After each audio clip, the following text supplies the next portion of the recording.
Menghormati Wakil Gubernur Provinsi DKI Jakarta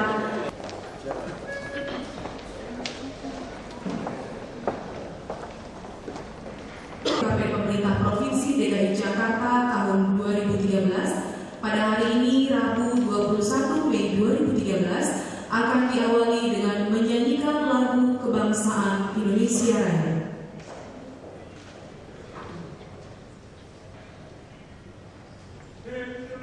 Indonesia Raya.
Bismillahirrahmanirrahim.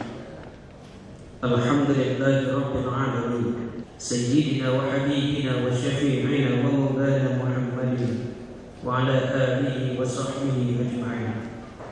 Allahumma ya Allah ya Tuhan kami, pencipta, pemilik dan pengatur jagat raya.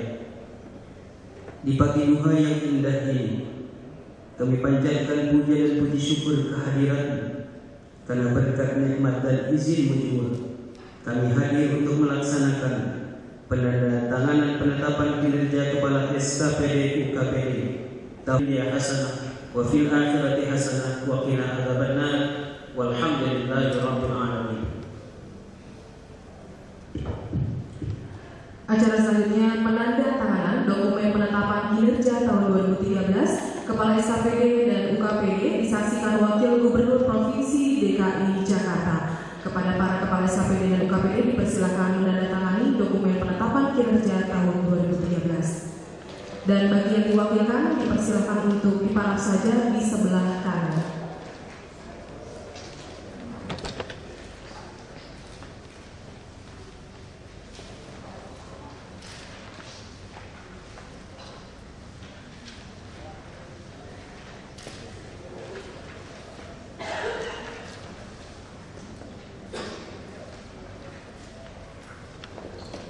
Terima kasih. Mohon perkenan kepada Bapak Wakil Gubernur Provinsi DKI Jakarta untuk kembali ke tempat semula. Lama-lama ya, dunia capek.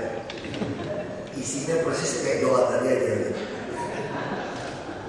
Yang pasti panitia baik-baik kalau saya nyanyi lagu Indonesia Raya ini jangan nyalain. Susah nyanyinya gitu, kayak penyanyi rock aja pasti. Panitia Tapi ini gini, saya kira semua sudah tahu Pak Gubernur dan saya menginginkan kita Jakarta Baru bisa terbentuk berdasarkan kinerja. Jadi sasaran kita bukan membangun barangnya, tapi yang kita bangun di orangnya, warga DKI. Kita selalu katakan kita bagaimana membuat penuh otak, perut, dan dompetnya. Nah semua yang kita lakukan mengarah ke ini, ketiga hal ini. Nah semua otak, ya, akhlak, segala macam-macam di situ. Nah lalu kita bagaimana cara bisa wujudkan itu? Bapak Ibu jangan terperangkap. Memang kita mengakui anggaran berbasis kinerja ini baru dimulai di Indonesia tahun 2001 uji coba. Lalu berlaku seluruh itu tahun 2006. Sehingga banyak dari kita, mungkin kita merasa jadi PNS sudah 20 tahun, 30 tahun, merasa saya sudah lama PNS. Tapi kalau bicara berbasis kinerja, ini baru tahun 2006. Saya masih ingat ketika saya pertama kali masuk ke DPRD. Waktu saya di panitia anggaran, saya panitia SKPD, saya langsung melihat, saya mengerti SKPD tidak mengerti berbasis kinerja. Karena berbasis kinerja ini adalah uang itu mengikuti fungsi dan kebutuhan kita. Jadi bukan semua otaknya uang. Lalu kita jangan terlalu membuat anggaran itu pakai Excel tambah 10%, tahun depan 10%. Itu total. Langsung saya bisa mengetahui dia tidak mengerti berbasis kinerja. Jadi kalau memang sasaran kita memang untuk tahun ini misalnya harus di bidang SKPD A harus tambah 1000%, ya kita tambah 1000%. Lalu kalau yang satu SKPD harus dikurangi 95%, ya kita kurangin 95%. Nah ini yang perlu kita sadari. Nah kadang-kadang banyak dari kita kawan-kawan PNS ini merasa saya sudah mengerti. Waktu training berbasis kinerja yang datang adalah staffnya. Saya alami tidak di Jakarta, itu di Belitung Timur dulu. Waktu saya panggil, tidak mengerti. Saya tanya kepala dinasnya, siapa yang bikin ini? Anak buah mana ini? Biasa itu ada di belakangnya. Menteri kita kan dia sendiri. Saya tanya, dia ngerti. Panggil anak buahnya baru tahu. Terus dia tanya, kok bapak ngerti ya? Saya bilang, saya lebih kuat dari kamu kalau soal berbasis kinerja. Kenapa? Berbasis kinerja ini persis swasta yang tidak ada untungnya. Jadi yang pemasukan, pengeluaran, pembiayaan itu yayasan. Saya 13 tahun kelola uang seperti ini. Coba di yayasan kami namanya PUK, Pedoman Usulan Kegiatan. Kalau kita namanya APBD. Kita APBD susulan paling 1 kali untuk perubahan. Kalau yayasan bisa 3 kali, tergantung bos-bos maunya apa. Wah kita ada ini ya sudah. Tapi kalau tanpa ada pedoman usulan kegiatan tidak bisa dikeluarkan sama seperti kita. Nah saya 13 tahun, apalagi saya S2 saya keuangan. Nah begitu saya masuk tahun 2004, waktu di panitia anggaran, saya ngajarin SKPD untuk menyusun anggaran. Makanya waktu saya melihat anggaran kita tempoh hari, karena waktu kita sangat pendek, saya sudah menyadari kita juga banyak melakukan rutinitas akhirnya sebetulnya. Kita tidak menjadi sasaran orang, hanya rutinitas, proyek, yang kecil-kecil kita tidak lakukan. Ya sudah, waktu itu dengan Pak Gubernur kita putuskan, kita jalankan dulu. Nanti kita lihat, kita jalankan sampai kita evaluasi, kita mengganti SKPD yang cocok, kita akan lakukan itu. Tapi yang paling penting kita temukan, kelihatannya yang kita coret-coret muncul lagi nih setelah masuk ke belakang gitu. Nah itu ada masalah lagi. Nah itu kita harapkan nanti begitu perubahan, begitu APBD tahun depan, kita tidak takluk kepada siapapun. Kita target kita adalah kinerja untuk memenuhi otak, perut dan dompet warga. Jadi tidak ada urusan dengan orang politik, tidak ada lagi urusan dengan apa macam-macam. Mau pokok-pokok pikiran, mau pokok-pokok hayalan, mau pokok-pokok visi, tidak ada urusan lagi. Jadi kita harap anggaran yang 2014 betul-betul sasaran itu ke masyarakat. Kita tahu Pak Gubernur ingin membangun kota baru, isinya rumah susun untuk menampung orang-orang yang kurang beruntung, tidak memiliki rumah, tidak memiliki pekerjaan, tidak memiliki pendidikan yang baik, kesehatan yang baik, kita tampung. Lalu kita juga ingin menyediakan banyak sekali pasar-pasar. Ya saya kira doktrin, tapi itu juga tegas kepada PKL yang tidak mau masuk ke dalam. Jadi dia masih jelas. Ya tidak ada lagi uang kerohiman, karena uang kerohiman hanya dapat uang, tidak lagi apa berikutnya. Coba tanya Pak Wali Kota semua. Ya dapat uang ini, makanya selalu tuntutannya sama. Gak usah urus kami mau pindah kemana. Yang penting 1 meter 3 juta, nanti kami urus kami sendiri katanya. Tidak lagi. Orang yang susah dikasih rumah susun, coba lihat rumah susun kita. Yang sewa siapa sekarang? Semua ya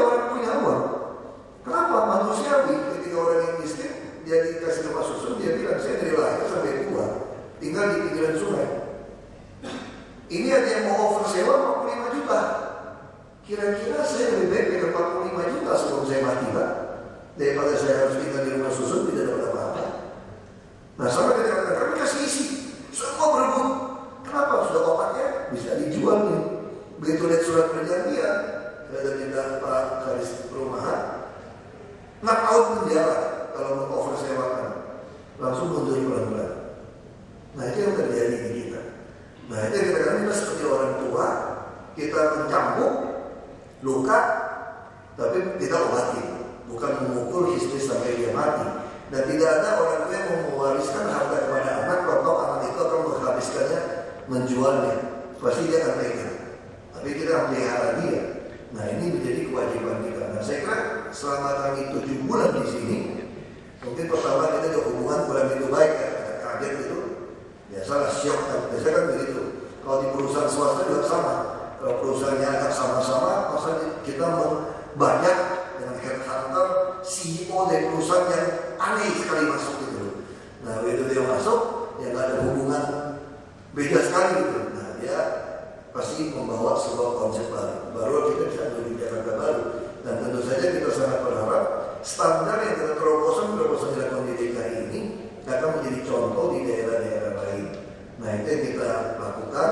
Dan soal karir Bapak Ibu, kami tidak pernah bawa orang dari luar, jangan khawatir. Selama kita kasih kesempatan, seperti seleksi kemarin promosi terbuka untuk menilai bagaimana kompetensi orang-orang yang pengen jadi lurah camat, nanti terus main. Nanti kita sekda pun tidak diam-diam, kita lakukan sebuah proses untuk kita fit and proper test. Kita bikin sangat terbuka, jadi tidak ada istilahnya yang sedikit. Nah, saya sangat bangga dengan Pak Gubernur kita. Banyak orang titip-titip ini calon dirut, BUMD ini dirut macam-macam. Terus saya pikir wah, namanya Pak Gubernur kasih, apa ada hubungan partai gitu. Pak Gubernur jawabnya santai saja. Gimana mau jadi dirut? Mau ngelamar aja pakai partai, kurang pede itu orang kira gitu. Jadi Bapak Ibu jangan pernah percaya untuk dapat karir Bapak Ibu ke Pak Dinas Wali Kota lewat si A si B. Semakin disampaikan pada kami, kalau ada orang bisik-bisik, Pak biasa aja Pak biasa aja Pak, ini bagus. Apa kita pakai orang partai, orang apa? Udah bagus pun kami coret. Kenapa? Ini orang kurang pede. Kalau dia pede, kenapa takut? Jadi kita ikut tes semua saya isi. Cuma lihat wali kota yang kita pilih, saya juga tidak kenal Pak Nur dulu. Ya nggak, boleh Pak, jadi pilih Pak Gubernur juga urus dari ini, cocok ini. Tidak ada, kita tahu kinerjanya baik kan, kita tahu kinerjanya baik. Kita ingin rotasi sama, nah, sempat orang bingung kenapa dilepas wali kota. Itu biasa untuk rotasi kan. Nah, sekarang kita mau bentuk unit kerja gubernur malahan. Untuk supaya kami ini Bapak Ibu tuh bisa dekat sama Pak Gubernur, bisa dekat pada kami, bisa ngomong. Bayangkan ada asisten deputi yang mungkin berbulan-bulan, bertahun-tahun tidak pernah ketemu gubernur bagi gubernur. Di DKI itu banyak orang pintar sebetulnya, banyak orang hebat, tapi kesempatan mempertontonkan kehebatannya itu tidak ada kesempatan. Nah, ini kalau kita membuka dari semacam itu kerja gubernur, nanti orang-orang yang pangkat dari golongan 4B, 4C ini punya kesempatan tiap minggu, bisa tiap hari ketemu saya, menyampaikan ide-idenya, begitu cocok kita bawa ke Pak Gubernur. Nah, sehingga nanti semua berkompetensi memberikan yang terbaik buat DKI. Nah, kita yakin nanti begitu selesai kita perubahan ini, tahun depan akan kita lebih kebut lagi nih kita jalan. Yang jalan lama ya, ada asam urat apa repot juga nih. Ya, saya kira itu dari saya. Terima kasih untuk kerjasama 7 bulan lebih kita bersama. Nah, kami terus terang sangat senang dengan Pak Gubernur. Kalau orang mengatakan bahwa DKI tidak kerjasama, kadang-kadang tidak. Kami sangat senang dengan kinerja, dengan kemampuan kompetensi dari Bapak Ibu. Kami sangat senang, kami sangat bangga untuk kerjasama ini. Memang kita belum menghadapi benturan-benturan karena rakyat kita ini 30-40 tahun dimanjakan dengan cara yang salah. Tapi sebagai orang tua harus kita lakukan untuk proses sakitnya ini menuju kesembuhan kita, menuju Jakarta Baru. Terima kasih. Baik Bapak Ibu dan undangan yang kami hormati, demikianlah seluruh rangkaian acara kita pada hari ini. Atas perhatiannya kami ucapkan terima kasih. Wabillahi taufiq wal hidayah. Wassalamualaikum warahmatullahi wabarakatuh.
bandara ke mikrosel, yang pakai yang RBS gede-gede itu loh. Mereka di Korea dia lebih rapat. Nah mereka harus tarik dulu jaringan. Kita lagi siapkan dia punya peraturan ducting, begitu dia tarik, dia pasang alat yang di mikrosel. Nah kita minta mereka punya kewajiban memasang CCTV. Nah CCTV pun kita minta yang kalau ditembak itu tidak pecah gitu. Nah itu memonitor. Target kita memang ducting dulu. Jadi dia mesti siapin, jadi tidak mau lagi tarik fiber optik itu tanpa ducting. Ducting bisa 1 meter, 2 meter aja, semua konsorsium bangun. DKI tidak mau keluar uang, tapi setelah selesai ducting itu milik DKI. Boleh dong? Bisnis begitu kan boleh, kan tanah kami, Anda mau pakai ya Anda bikin, nanti balikin ke kami. Dengan ducting berarti nanti semua jalur komunikasi masuk situ. Jadi kita pengen dorong mereka, kalian yang bangunkan. Tapi diserahkan pada DKI. Jadi kita tunggu tahap itu, kalau tahap itu akan masuk dunia telekomunikasi kan masuk ke bukan 3G atau 4G gitu ya, masuk ke mikrosel itu. Nah kita belum menumpangkan CCTV. Ya, itu kalau itu udah dianggarkan itu. Kita kan kelurahan baru Juni bisa masuk. Nah kita udah fiber optik kita sekarang udah masuk kecamatan, kita perkirakan Juni akan selesai di semua kelurahan. Kita sedang mengarah ke pelayanan terpadu 1 pintu. Ini juga mau bahas perdanya kan. Nah kita disiapin itu. Jadi kalau ini bisa jalan, kita harap paling cepat akhir tahun atau tahun depan sudah mulai kita bisa lakukan. Sebenarnya target saya itu Juni sudah uji coba pelayanan terpadu 1 pintu itu di Jakarta Timur. Karena Jakarta Timur lebih siap. Ya.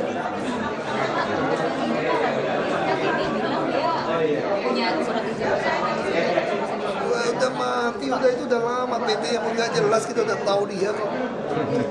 Dia kan